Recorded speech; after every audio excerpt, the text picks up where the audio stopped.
Here's a financial planning quick take.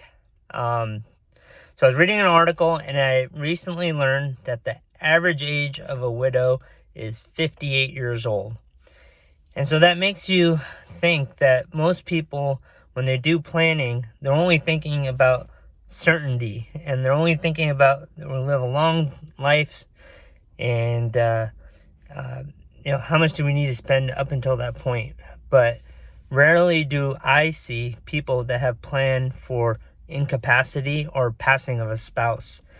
And if you haven't done so already, I think this should be kind of like a moment where you think, like, if something were to happen to you, how would your spouse survive? Do you have a list of all your accounts? Do you have action items? Do you have like trusted advisors?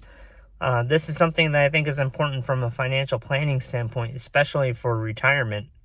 A lot of people in retirement that I work with or that I've worked with in the past, there's usually one spouse that's like in charge of making all the decisions around the finances. And if that spouse were to pass away, it's a lot harder for the other spouse to kind of pick up the pieces. So being on the same page, having a plan B type plan in place if something were to happen to either spouse, I think is an important part of financial planning. All right, take care.